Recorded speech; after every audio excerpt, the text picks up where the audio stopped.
Дякую вас, вітаю вас, шановні колеги. У нас сьогодні перша лекція лекторію Української асоціації Римського клубу, який ми домовились створити на базі університету Шевченка. Ми підписали меморандум про стратегічну співпрацю між Українською асоціацією Римського клубу і вашим університетом, і ми плануємо спільно реалізовувати цілу низку проєктів. Більш детально про діяльність асоціації ви можете знайомитись на нашому сайті clubofrome.org.ua. Ми видаємо книги українською, ми робимо наукові дослідження, ми проводимо відкриті лекції і презентації. І сьогодні у вас є абсолютно унікальна можливість почути одного з найбільших інтелектуалів світу, абсолютно унікальну людину з унікальним досвідом. І я думаю, що це є дуже велика радість і велика можливість для вашого розвитку. Тому я запрошую вас до плідної співпраці і думаю, що це тільки наша перша така спільна зустріч. Дякую вам.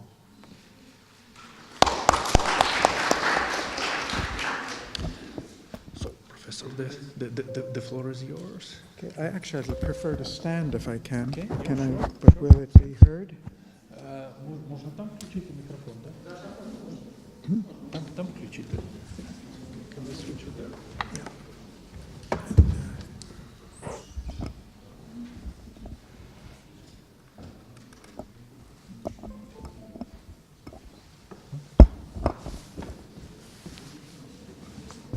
You think it'll work? Yeah. It'll work? Okay.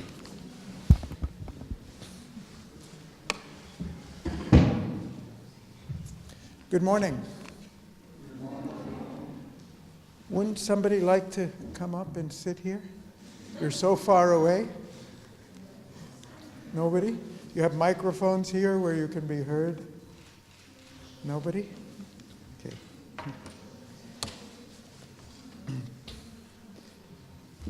Let me tell you a little bit about myself. Therefore, you won't have to pay any attention to anything I say that you disagree with. I'm an American working with an international think tank called the World Academy of Art and Science, founded in 1960 by very eminent intellectuals from around the world. We presently have about 700 international fellows elected for life from 80 different countries. I'm also a proud member of the Club of Rome International, which I hope at least some of you are already familiar with, an organization that really has made a very important contribution to our understanding of the challenges of economy and ecology. And I'm also heading an organization we call it the World University Consortium, looking at the future of education in the world. What I would like to speak to you today doesn't come in most textbooks, so you'll never be examined on what I'm going to say. But I hope that what we're going to discuss you'll find meaningful both in your studies and when you go out into the world in your careers. I'm also a business consultant. I've written 2 books on business management. I've worked with companies from small to multinational level in the US, Europe, and Asia. So I think I understand we have in this audience a group representing different aspects of the social sciences. So part of my life and career has been in practically implementing ideas in business, and the other half has been on thinking about or rethinking about the ideas that are being taught in our institutions and are being disseminated affected in our policies. So I'd like to talk about the big picture. And I invite you need not wait for me to conclude my remarks at any point in what I say. If you have a question or a comment, just raise your hand. Don't be bashful, because I would like the interaction more than the long delivery. But my basic theme today is to talk about the future of the social sciences. And I'm including everything in there from economics and political science to management, sociology, and psychology, but with specific reference to political economy. First, I'd like to put the context for you. The way I see the context is that the world today, well, this didn't work out the way I wanted it.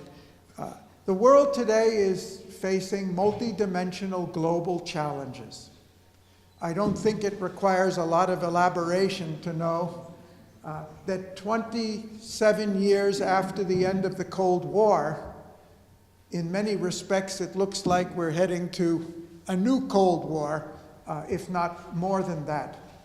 After the negotiation of all the arms control treaties, we're now in a situation where we have the leading nuclear nations advocating a rearmament, a return to reliance on nuclear weapons. Of course, we have many more nuclear states today than we did at the end of the Cold War. So politically, there's a great deal of turmoil. We have existing alliances being questioned, Turkey wondering whether it belongs inside or outside of NATO, Ukraine trying to figure out where it belongs or where it will be included in the future. We have hot and cold going between Russia and the United States. We have 1 week we're talking about pressing the button between Korea and between President Kim and President Trump. They're talking about who has a bigger button to press, and the next week they're talking about coming together and having a summit. These are very challenging, serious times. Are we going to wash away the 25 years of relative stability after the end of the Cold War? Or are we going to go back to some kind of a new confrontation? This is a serious question. Economically, and I'm going to talk more to that later, but we've got fundamental challenges in the world, rising levels of unemployment. We've got the globalization of the economy and globalization of finance, and I'm going to talk to those again later. We have rising inequality, rising unemployment, and the question is, do we have a solution to these problems? Socially, we've got massive immigration. It's asked the US, we're talking about building a wall to keep out the South American, Latin American immigration. Europe is under stress because of the massive immigration from the Middle East, so much so that the European Union itself is questioning its identity, and some of its existing members. Hello. Please go. Now I understand why you didn't want to fill these seats. You could have told me that. They hold them for us.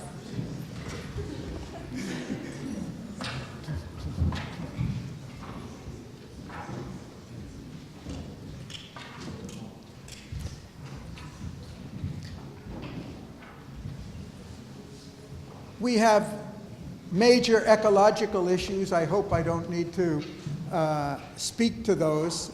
Any of you who have been reading know about the serious threats to climate change, but that's only one of them. We've got a growing shortage of water around the world. We've got growing air pollution problems around the world. We have a depletion of raw materials, natural resources around the world. And my point is that all of these are not isolated occurrences. And I have not come here to you with any dire warnings of that the future, it looks very bleak. That's not my message today. My message is today that we don't really fully understand these problems, and we don't have the policies, the institutions, or the conceptual framework to deal with them effectively.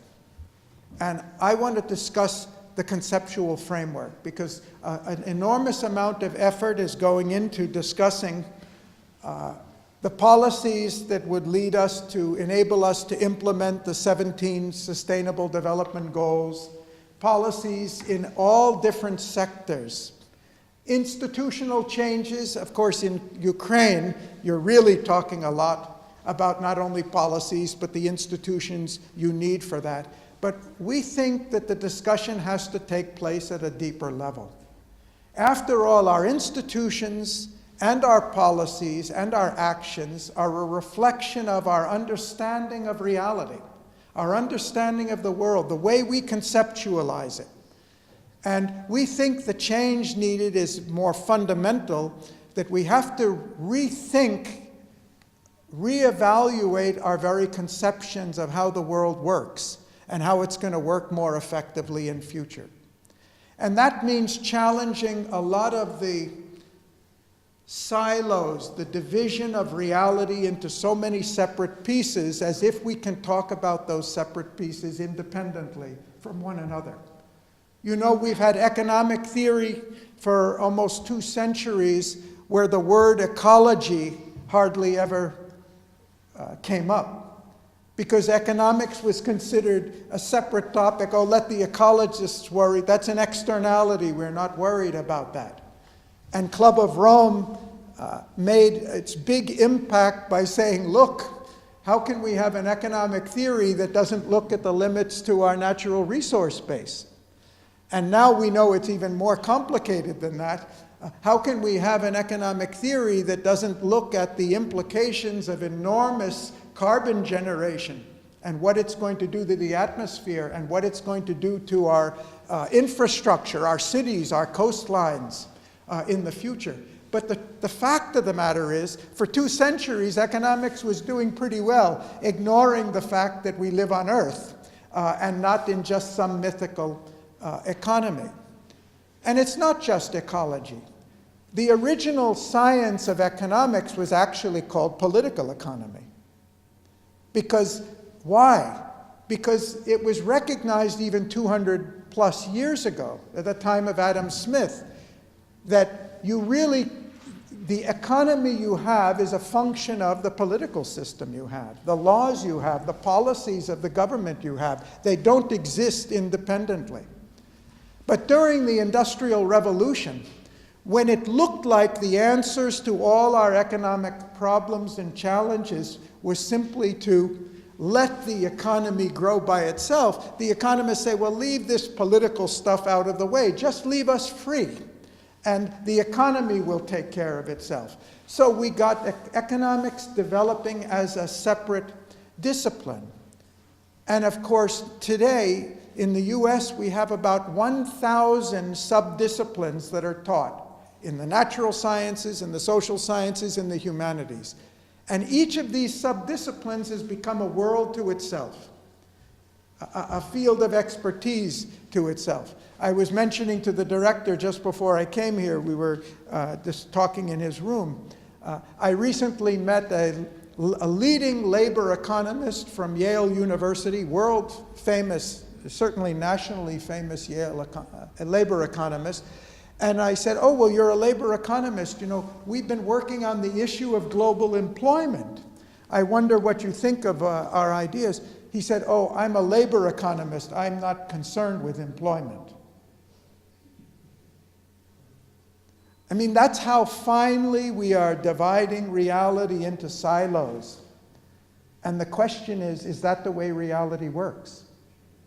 The more I look at the world, as a business consultant, as somebody trying to understand the political, economic, and social issues, is we live in a world of increasing interconnectedness, where virtually everything is connected with everything else. If you've got a political problem in the Middle East, you have a rise in the oil prices, which, by the way, changes the economics of solar energy, and therefore may help you address your climate problem. Everything is interconnected. We see all this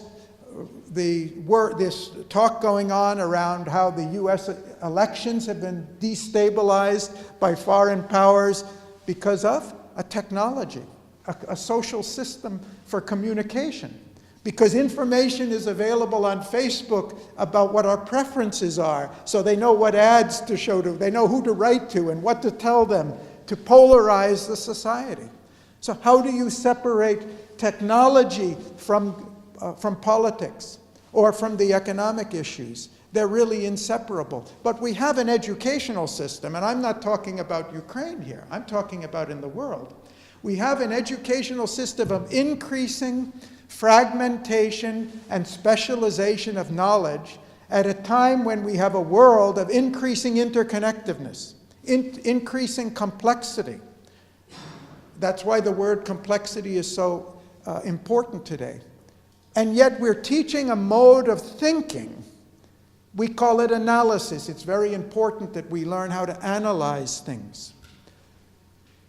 Analysis was a natural result of the Enlightenment and the development of the scientific revolution, where when we get facts and observe facts, we want to analyze them to try to come to some logical conclusions, verifiable conclusions about what they represent. And this is the basis for the scientific method. But isn't it interesting, if you listen to the testimony of great scientists, I mean Einstein and all down the lines, or great philosophers of science like Karl Popper, they say, you know, analysis is important, but all our great scientific discoveries, none of them were the result of analysis.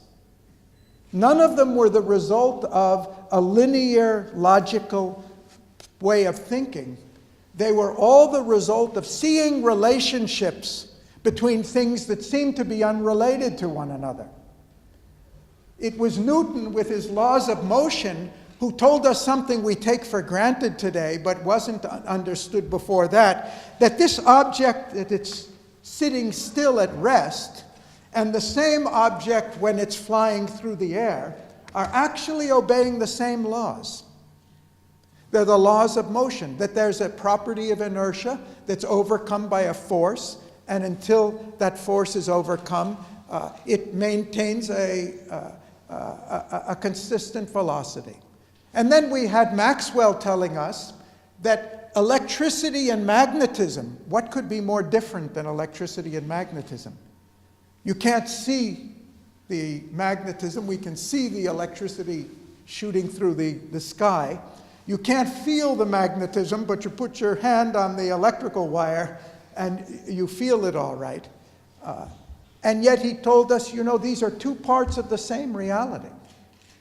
And we've been thinking they're separate things. And then Einstein went further and said that space and time are not two really, they're integrated, related things. Well, if that's true of the physical world, isn't it much more true of the business world, of the political and economic world in which we live? Then the question is, what are we studying?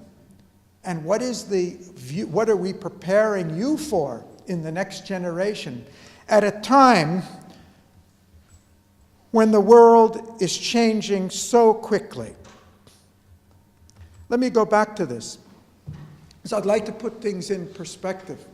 This is a chart of the growth in population and the growth in per capita GDP over the last 2 centuries. It doesn't matter which one is which, because they're so identical. This is not the growth of GDP, this is the growth of per capita GDP, which means when the world population has grown by about 7.5 times, the GDP of the world in real terms, as far as we can measure it, has grown about 84 times, and the per capita GDP has grown about 12 times. After a very long period of flat or very incremental growth. Flat not only for GDP, flat for population, because population used to grow very slowly as well. So something radical, something very different has been happening here in the last 200 years, and we have to understand that.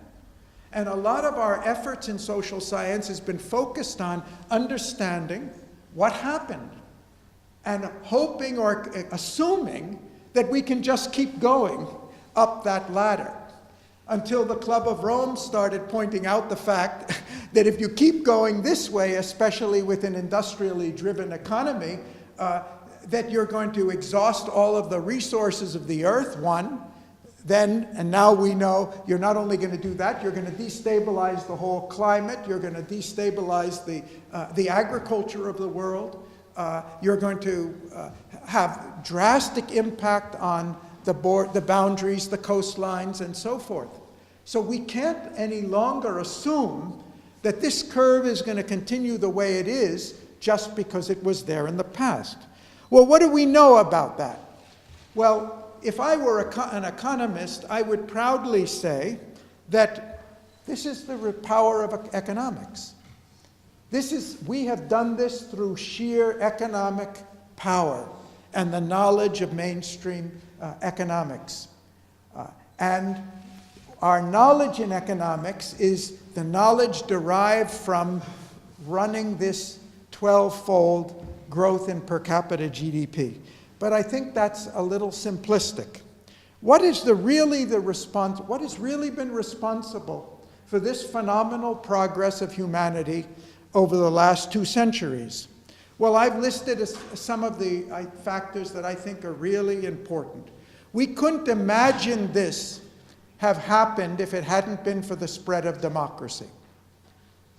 Because it is the democratic societies that have really led the rapid industrialization and the mobilization of human beings, entrepreneurship that has fueled this. Without the reduction in violent conflict, the world wars had a tremendous, horrendous impact on the global economy, destroying the infrastructure. And now, since 1945, we've had minor skirmishes and other things, and you know what that means to have a war on your border or inside your borders and how demanding it can be. Imagine if every country's doing this, or if it's not just on the border, but it's all over and surrounding it. Peace has been a tremendous spur and stimulus to prosperity. We've had soaring levels of education all over the world. No comparison if you look at literacy and all the education, the growth and spread of education in the last 5 decades particularly has helped us fuel this growth. And we've had freedom, greater freedom. Of course, the advances in science and technology, which maybe if I had asked you, most of you would have thought of first. Well, isn't it the steam engine? Isn't it the railways? Isn't it electrification? Isn't that the real driving force? Of course it is. It's a critical factor. But that technology is not the same as economy. That technology grows through innovation, through scientific research, through freedom for adaptation in a climate that can spur the economic development. And we've also had radical innovations that are not in technology, but in the way we organize things. We are organized as a global society differently today than at any time in the past. And if you look at the history of the world's development from the time of mail order catalogs or suburban shopping centers up to the internet, the ATMs, the overnight courier deliveries, the franchising businesses, and all of the economic, the social, organizational innovations. We've had tremendous amount of innovation in how we relate to each other more effectively. And now we've got the cryptocurrencies coming to tell us there's another way. It's not just a technology, that's the blockchain, but another way that we can relate to each other in the financial field. These are new types of organizational innovation. And of course, we could never have done this without the building, especially since 1945, of institutions for global governance. So how do we separate? How do we separate the political, the social, the economic, the technological aspects of this? They're all inseparably interlinked. And that's one of the messages that I'd like to to leave here today, whatever your field is, whatever you're interested, even if you want to start a company or you want to be managing in an international, multinational, you will find, whatever the field is, that life is an integrated whole. All these factors are related, and we can't afford to be super specialists anymore if we want to be effective in handling the complexity of life. Now I'd like to come to the present. I've called this mixed signals because at a time when we thought that the main problems were solved, we no longer have a Cold War, we thought we no longer have a nuclear threat, now we have democracy and openness spreading, great, now we can just get on with the work of building a better future. We've got poverty that's not only persistent, but increasing in countries where we thought, like my own, where we thought the problem was solved. Rising levels of unemployment. The ILO puts it at about 200 million around the world today, but the future of unemployment is really interesting.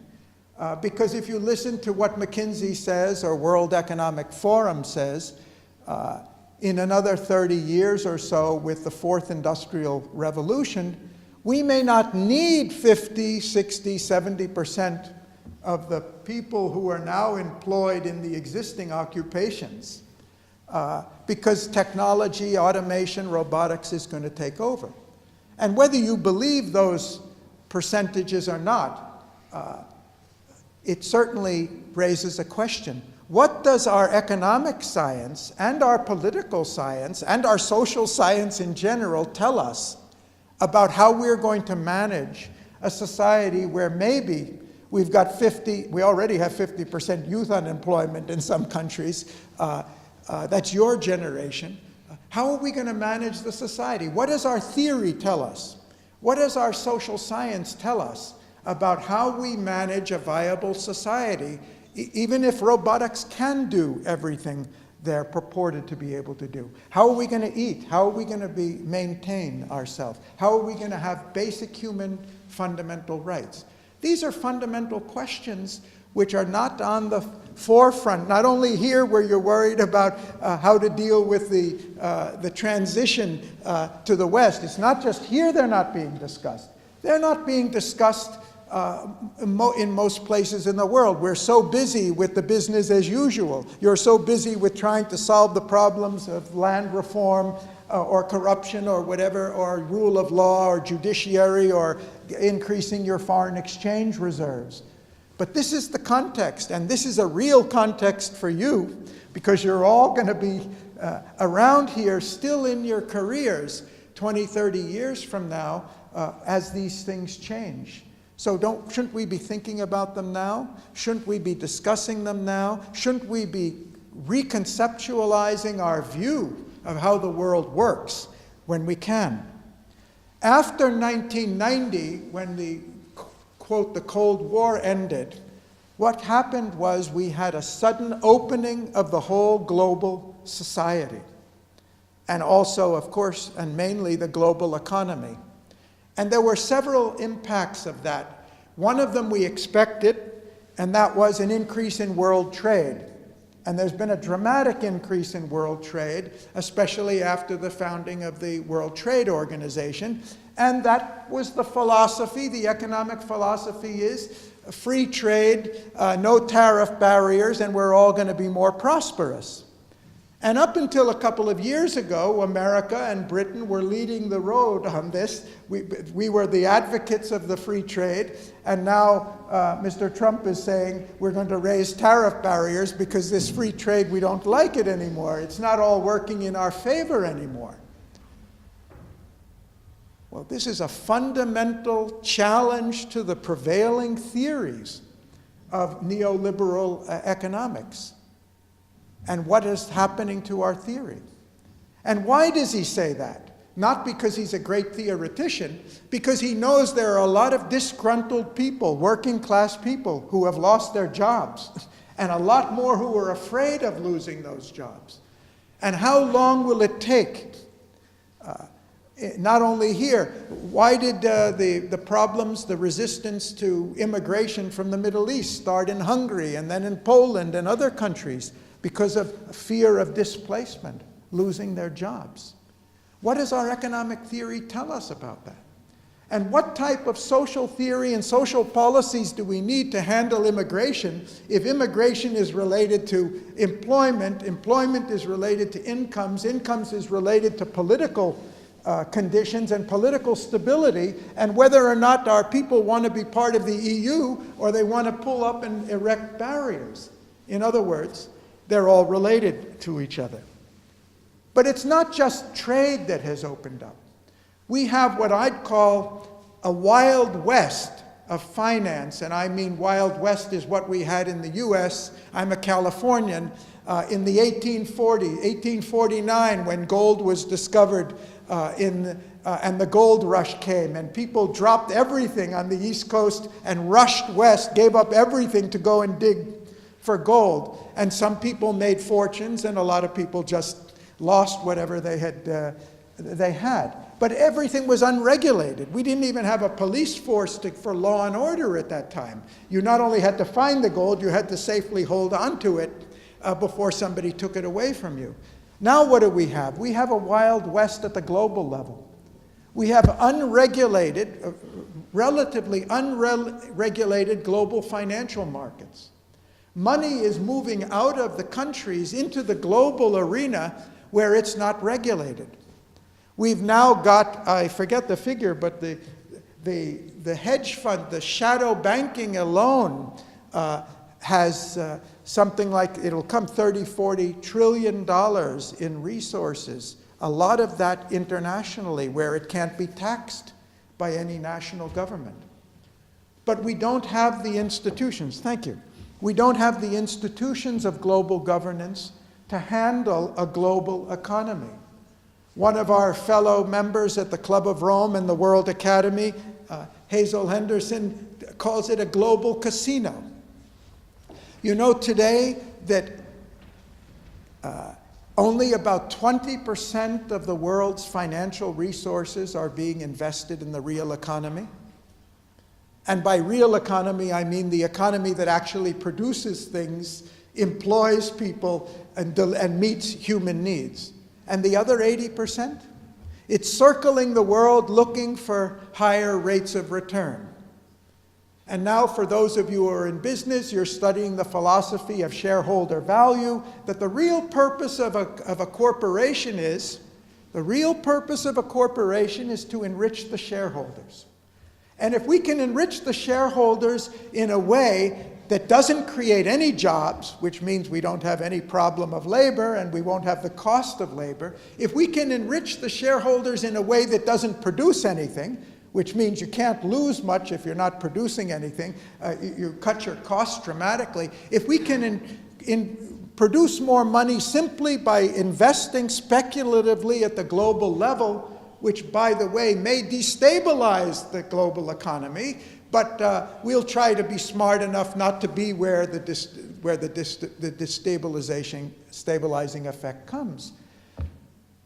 Well, what is the future of our economy if people don't have jobs and aren't earning more? The whole prosperity of the last 200 years has been created by creating more and more employment and higher incomes for the working class people who became the middle class people, and that's what drove democracy.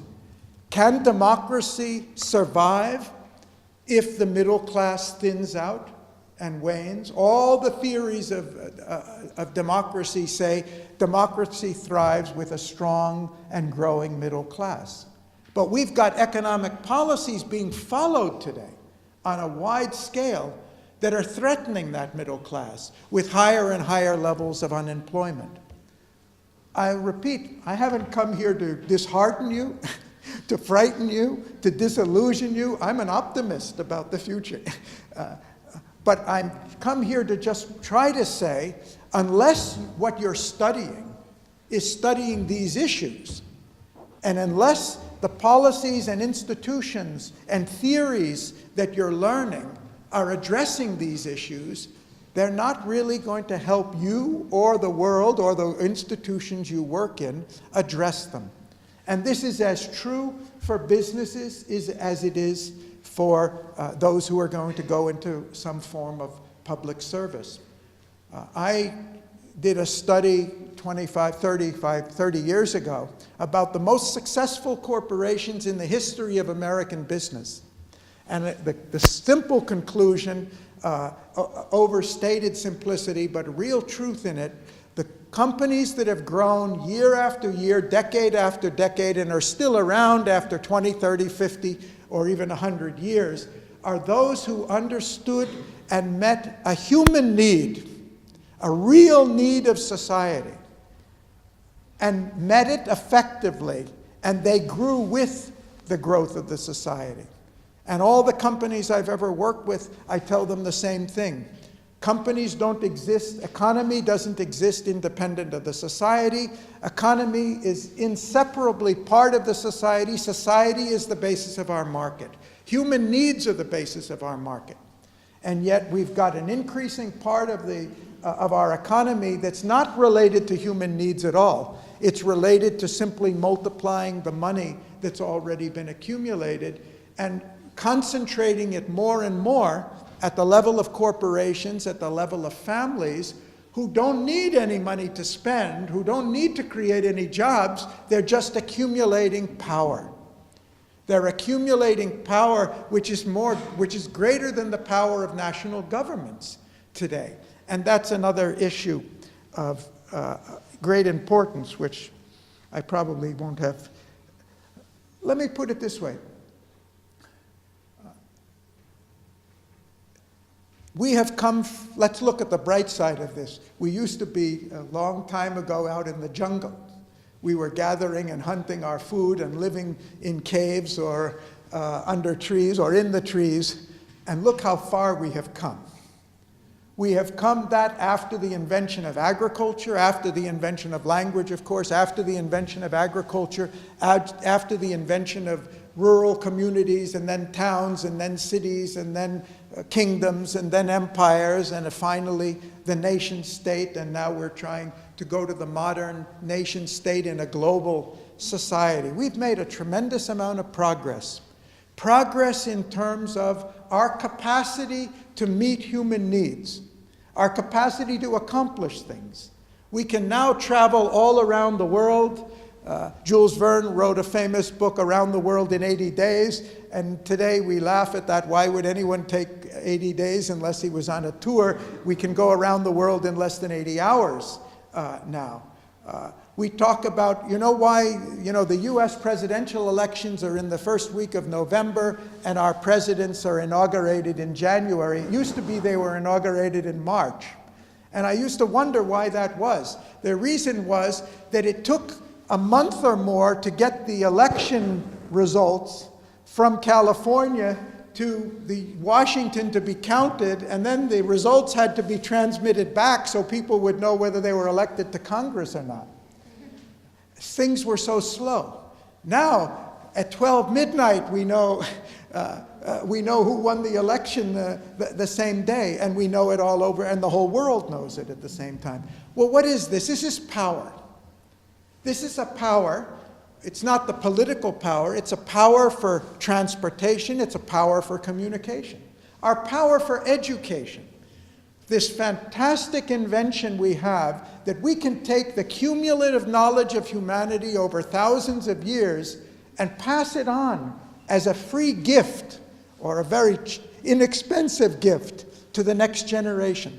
We can learn from the experiences of people all over the world for millennia, all the mistakes that have been made and all the great ideas they've come up with, and we give it as a gift. It's our heritage that we give to the next generation because of education. And what a power it is. We could have never made this curve if it hadn't been for these phenomenal results.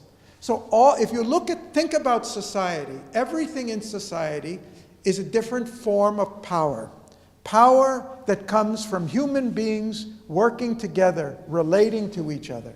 And now we have the world's first global social institution. We call it the World Wide Web or the internet, where we can relate to anybody, where your voice can be heard and you can hear the voice, where you can buy things around the world, you can learn things at your fingertips from anywhere in the world, your voice, you can publish things, you have everything. What a power that is. Human beings have never had this much power individually before. So I refer to this, whether we're talking about transportation, communication, productive capacity, science and technology, education, whatever it is. These are all forms of social power. Now, we've learned something over the last few centuries about how should this power be used. What is the formula for getting the maximum results from this power? Well, we've tried a lot of formulas in history. We had times when all the power went to a single person called a monarch. And he or she, mostly he's, found that very convenient. This is a good system. I got the whole society working for me. But you know, even the monarchs used to die from toothache because they didn't have all of the conveniences that everybody has today. We've tried military conquest, we've tried empires. I've lived for decades in India, which was the jewel in the crown of the largest empire in the history of the world. That's a different type of power, where they came to a continent and they say, oh, this is a beautiful continent, very rich, you got a lot of people, very productive, wonderful silks and teas and spices and everything. We'll take it. We'll take it, and by the way, we'll take all your raw materials, send them to Manchester and Liverpool, and produce things out of them, and then we'll sell you the products of that. Today, what are we doing with the power that we have? We have enough power, I'm understood in this broad sense of social power. We have enough power in the world today, technological, scientific, educational, financial, to meet the needs of every human being on earth. I mean, meet them somewhat generously. I don't mean by just distributing all the money we have. We have upwards of 150, it's more now, that's last year's figure, $150 trillion of global financial assets. $150 trillion. That was where only about 20% of it's using to produce anything, to deliver power and potential to people. There's no shortage of capacity in the world. The question is, what is the system we have? I think all the evidence, why democracy's a flawed system, if you haven't figured it out already, and you think all the flaws are here, it's a flawed system. We have problems with democracy everywhere. But we don't have a system yet, I hope we will, that does a better job of distributing the social power more broadly in the society. And all the evidence of social science shows that the formula for the greatest success for everybody comes from the widest distribution of that power to everybody. I don't know if you agree. Think about it. Supposing you're the only one who knows language. What's the power of your language if you're the only one who knows the language?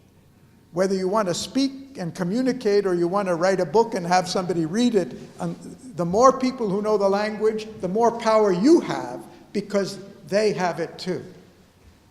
You may have a currency that's only valid in Kiev or in a small town. We used to have currencies like that in the US. A bank would issue banknotes that were only valid in some small town, and nobody else would take them anywhere. But when you have a currency that's acceptable all over the country or all over the world, what is the power that you get by that? Because we're all living as part of a same system. And of course, the internet is the most dramatic example of all. So how far are we really distributing effectively the power that humanity has today? How far is our political system, our economic system, our social system? We know the evidence is conclusive. We'll all be better off. We'll all be better off if that power is widely distributed. But you know, there's another phenomenon you're familiar with, that when you've got a lot of power, it's not so much the practical convenience of the power that is so attractive, it's the fact that I've got something that other people don't have. And we've been fighting that throughout history, that what's good for everybody may not be perceived as good for the person who has an advantage. How much, I hope this is what you're discussing in your classes and and talking about. Because even if you're going to go into, maybe especially if you're going to go into business.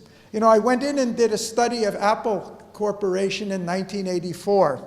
That was at the time when they introduced the first graphic user interface for the Lisa and the Macintosh computer.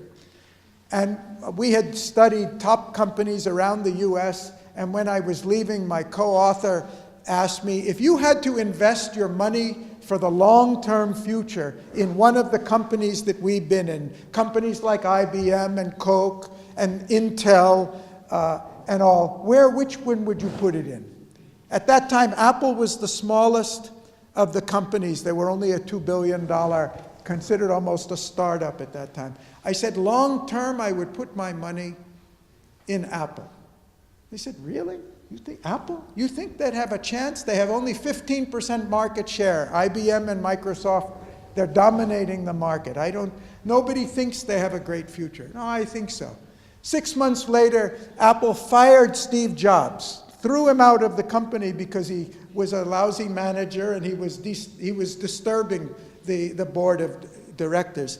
And my co-author called me up and said, you know, what about your money that you put in Apple? Looks like I didn't put money because I didn't have it at the time, but I put my vote. He said, looks like you may have made a poor decision, don't you think? And of course he was right, because from 1985 to 1995, the market share of Apple went from 15% in the US down to 4%. And they were just at the point where it looked like they'd go out of business. And then they did a funny thing. They invited Steve Jobs to come back in and become the CEO for a second time. And when they invited him, the press interviewed Michael Dell, a young entrepreneur who had built the largest PC company in the world at that time, from scratch. And they asked Dell, what would be your advice to Steve Jobs as he's taking over at Apple again? He said, my advice to Steve Jobs would be to sell all the assets of the company and return the value to the shareholders, because Apple doesn't have a prayer in the world. They have no future. Interesting. This is not a stupid man. This is not an uninformed man. If anybody knows the computer industry, it would have been Michael Dell. He was the largest in the world. And yet, of course, we all know the history.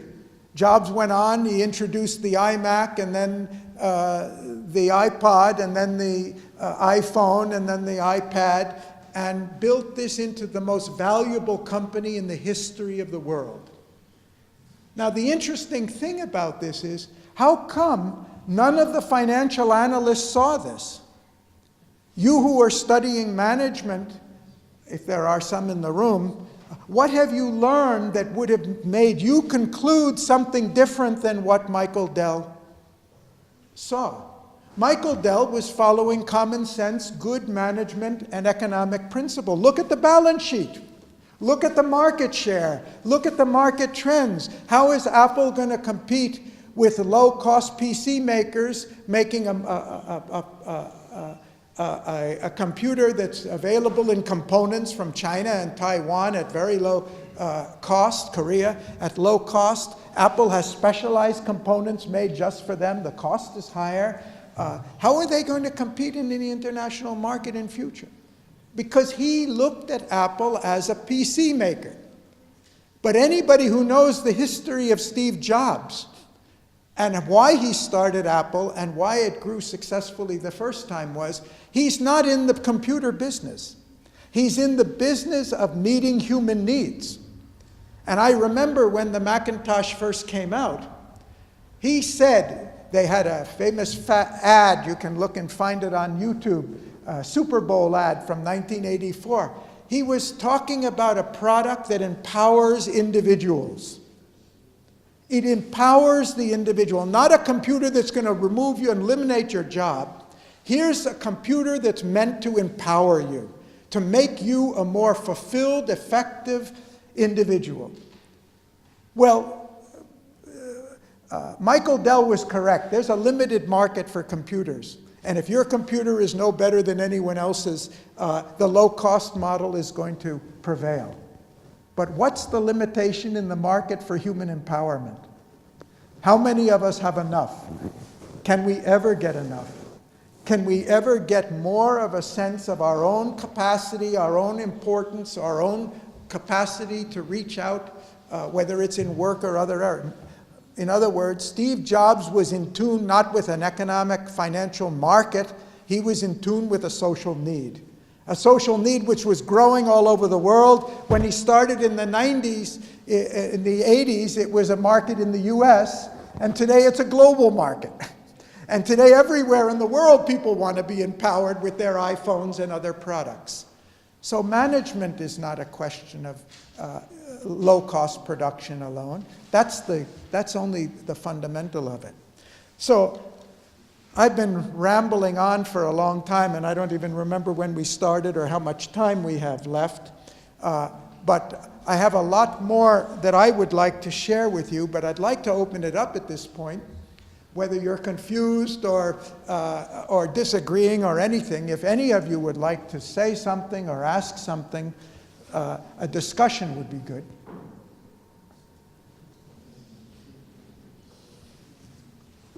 Anybody? Шановні колеги, задавайте, будь ласка, питання. Ви не на екзамені. Це унікальна можливість. Yes, thank you. I have a question. So you was talking about Steve Jobs, that his company actually became so successful because they started not from money, not from business, but from value proposition to their clients. And according to this, I have questions. Now design thinking methodology is basically approaching and is developing. So how do you think, what is the future of global companies? How they can become really successful? So do they need to be more client-oriented, and what model of management they should choose? Well, that's a great question, big question. You use the term, the value proposition, and that's the right terminology for this. But the value proposition traditionally, I just want to clarify, the value proposition traditionally refers to something that has a commercial value.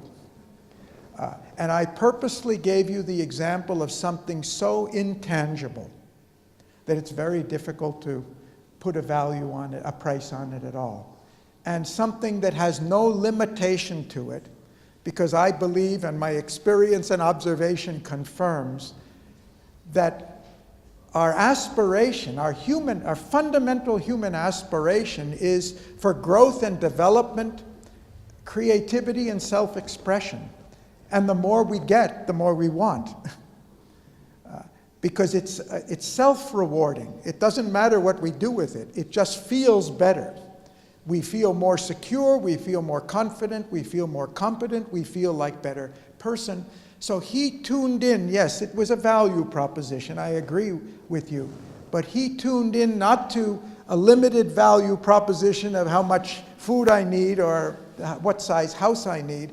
He tuned into a social and psychological value proposition, which is without inherent limit.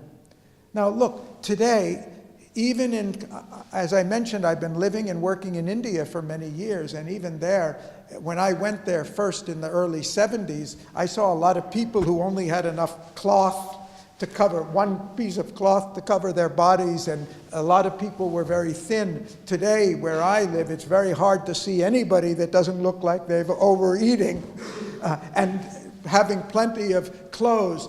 Basic human needs are being met better today than any time in history, and I think it's only a question of time. We have the capacity to meet the basic human needs of everybody. Some we have more excess and we're just wasting it, and some don't have enough yet, even in every country, including the US. But that's not the issue. But that doesn't mean that's not where economics ends. Take education, for example. Imagine if we could develop an educational system that could provide the maximum value to each human being. This is my dream. And we're dreaming about how you would do that. And what does it mean? Not to give each of you a standardized, mechanized education that you buy like a package off the shelf and you go and apply for a job and you use it. To develop your personality, to develop your mind, your capacity for understanding, your social skills and capacities, your capacities for problem solving, decision making, working with other people. Your capacity, your confidence for entrepreneurship. To say, why should I be working for some other guy when I could be working for myself? I can be starting my own company. I can be creating my own jobs. Whether it's in business or in social entrepreneurship or in public service or in any other field. I mean, how much can we invest? How much more can the world invest in education of our youth before we exhaust the possibilities of the human being? Do you think that the system that you've gone through has tapped all of your potentials? When I'm 70 now, and when I look back on what I've learned after leaving the educational system and think of how much that I've learned afterwards, I wish I could have learned when I was much younger. What's the idea of learning it at the end of your career? When it could have been so valuable to me earlier on. So we're not going to run out of human needs. We may going to run out of the need for more food and the need for more clothing. A lot of us have done that already, and the need for more material things. But we're not going to exhaust the need for better health care, better education, better human relations, more time, leisure, not just working our heads off, but for developing our interests, our family life, our personal life, and other things. So it's inexhaustible. I think that coming to where we are, just to make it a little more, the main growth in Ukraine, Victor and I were talking about it in the car, and the main growth in Ukraine today of the big businesses which are successful are taking raw commodities and exporting them. Do you think that that's really what the potential of this is? If you ask me about the potential of Ukraine, I think not in terms of being the exporter of commodity agricultural products to the world, though there's nothing wrong with it at all. But I think of you being the exporter of formed, intelligent, developed human beings to go over the world where anywhere you go, you'd make an impact. Because you have a confidence, a skill set, a mental development. And we are not doing that anywhere in the world today. Even our finest educational institutions, we're still mass producing specific products. So we're not going to run out of needs to be met or the potential, but we need to shift the focus, and that's part of the Club of Rome message.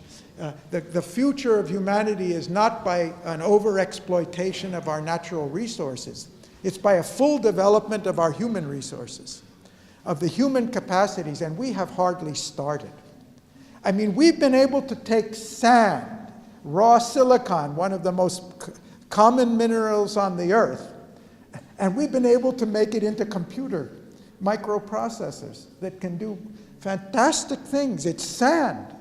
We used to make bricks out of it. We still do. And glass. We're able to do it with sand. What about the human being who can think and feel and act and aspire? So we haven't exhausted. What are the multinationals going to do? I think right now we're in a very challenging position, and that's what I have later in my presentation, which we'll probably never get to. But I think we've got one of my undercurrent themes, if I haven't spelled it out, is after the end of the Cold War, we went back to an archaic outmoded, obsolete philosophy, which is known as neoliberalism, that thinks simply give people, meaning businesses, the freedom to do what they want, and we're going to produce and solve everybody's problem. I think that's a big mistake. That's the source of most of the problems we have today. The corporations don't want global governance. The corporations don't want global financial regulation. They want an environment in which there's nobody really setting the rules and limiting them from what they're doing. And I'm not talking about the corporations, the shareholders of the corporations, who are concentrating money and wealth in such an unprecedented level. We've got hundreds of $billions. They're not putting back in, they're not investing in R&D, they're not investing in new facilities, they're not creating new jobs. Is the world going to depend on, the future of our world going to depend on multinational corporations? The only service that I think the multinationals are doing, well, they may be doing a few things for us. They're helping us to get pharmaceuticals around the world. They're helping to distribute the products and conveniences. But the real thing they're doing is they're undermining the myth of sovereignty of the nation state. They're helping to weaken the nation state. And I'm saying that in the positive sense, though we need nation states for sure. We've got nation states that are running the global system to keep their power, not the power of humanity. The nation state doesn't represent its people. It represents the people in the government, and that's true is true in my country as somewhere else. The people who are in the elected government are maintaining the power of government, not the power of humanity. How many people on earth would vote for nuclear weapons? How many of us would say we need more and more of these things to protect us? From who? I think that the problem is we need to evolve beyond the nation state to global institutions. And there's a great reluctance of the national governments, who, by the way, are the ones who are selecting and sending people to the UN General Assembly or to the Security Council and are signing the treaties and all. We need something that represents all of us, not just represents governments. What is the voice that we have as human beings in the way the decisions that are being made in the world today? The only voice we have is through our national governments, and most of us feel that we're not being heard very well in the nation. What about it? But if you did, supposing you took this blockchain technology and we started conducting global referendums, anonymous or otherwise, referendums on key issues, how far do you think the global population, especially the younger population, would endorse the policies by which the world is now being governed? So the corporations are helping us because they're proving the fact that you have to regulate. You have to regulate this global space. We're going to have to come together and create an order and rule of law and principles by which it's done. So you can say that's a kind of a real service to humanity. They're helping, of course, bring us together because they're bringing people from all over the world to work with each other. They become multicultural institutions. They lose more and more their national identity, and we begin to work in international environments. They give us a global perspective. They have an interest in, most of them have a real interest in maintaining peaceful relations between countries. So in that sense, they're doing a positive service. What do I think is the future? I think the future is for institutions that really are meeting human needs of any level. And we have some fine corporations that have made invaluable contributions to the advancement of humanity. And we have others. So it's hard to put them all in one pile. But I think that's where the future is. Right now, just like in Ukraine after 1991, values are not in a premium It's anybody who can do something and get rich and do something. But that was true in the US, that's been true everywhere, but it doesn't last. What really lasts are the organizations that are committed to values, that are in line with the social evolution, the direction of the social evolution. Anyone else? Okay, wait.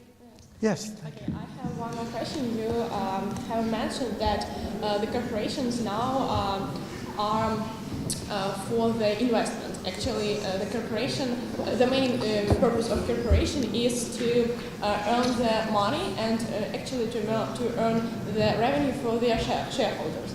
And then you mentioned that the future is for the companies who would actually meet the human needs. And my question is, don't you think that the company would disagree to work on the less profitable basis? Actually, the choice between to earn money, to invest money in some maybe field of economy, and the main disadvantage is only the risk. What would be with your money in the long-term future? Or the second variant is to meet the human needs. As you say, actually you have to produce, you have to spend a lot of money. It's fixed cost or varying cost, and I think that to meet human needs is less profitable basis for company to work than actually simply to invest and maybe to risk. So the question is, what should we do to persuade the company that the future is to meet our needs? Good. Good question. Very good question. And I don't mean this I'm not trying to challenge you, but I just wanted to make a point. If the only goal of a company is to get money for their shareholders, what's the difference between a company and a mafia organization? I'm asking it this way. You know, no serious thinker in management ever said that business is here only for profit. Business is a social institution.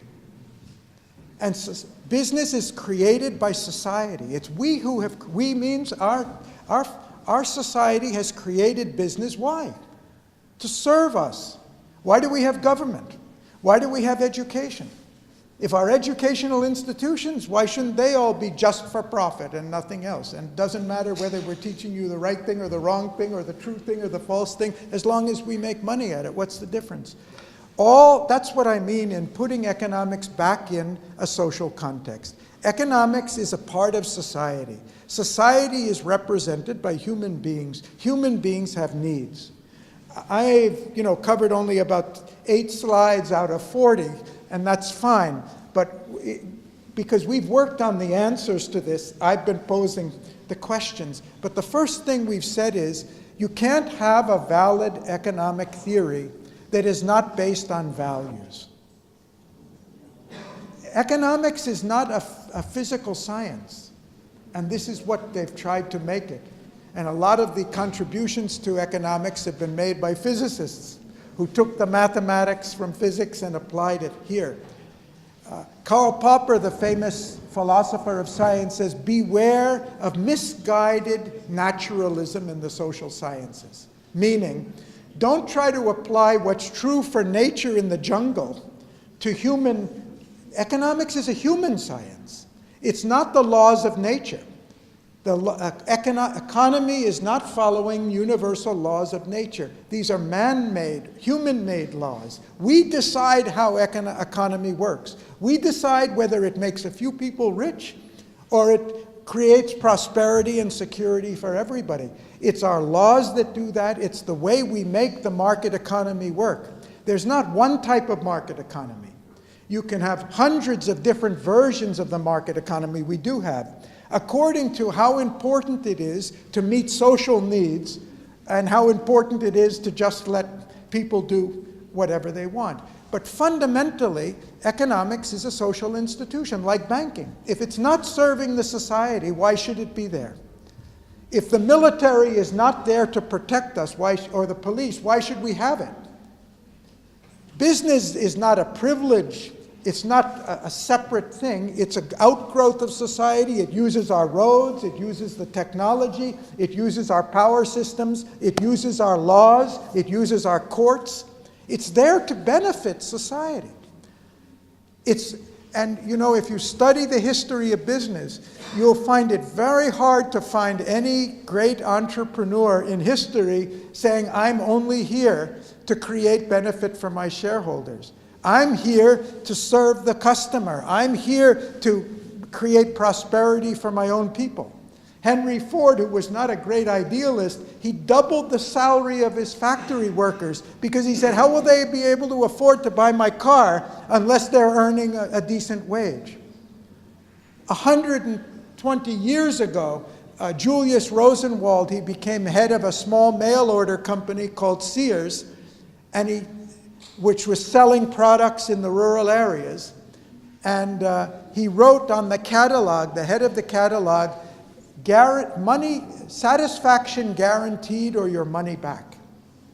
No questions asked. If you're not satisfied with the product we sell you, you give it back and you get back your money unquestioned.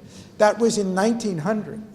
Sears became the largest retailer in the world and remained the largest retailer in the world for almost 90 years because they understood they're there to meet human needs. So I think we have an aberration now. That's why I started with the premise. We have an intellectual, theoretical aberration, which somebody's telling us that the purpose of running a business is only the shareholders. I thought it was stakeholders. Aren't our employees part of a stakeholder in this? Aren't our customers stakeholders in this? Isn't the community in which we live a stakeholder in this? By what rationality or logic do we say all the profits or benefits go to only the shareholders? They're entitled to a benefit, but we're more and more, it's an aberration of the last 25 years. You wouldn't find any serious company advocating or behaving like this 30, 40 years ago. It only happened after the end of the Cold War, because now communism is dead. We don't have to worry about the communists taking over and organizing our unions. Italy doesn't have to worry. We created the New Deal in the US in the 1930s out of fear that if we didn't do it, we'd have communism in America. That's why they launched the New Deal. Because unless you're going to meet the needs of your workers, how are you going to do this? Thank you so much, Professor. It seems like we have to wrap up. Okay. Let me thank you from all the people in this audience and from all the people in Ukraine. We really appreciate your intellectual contribution, a lot of valuable intellectual insights. Thank you so much for your dedication and for your coming to Kyiv, to Ukraine, and particularly for your tomorrow's speech at the Young Scientists Conference, Economic Future of Ukraine. We really appreciate it. Thank you.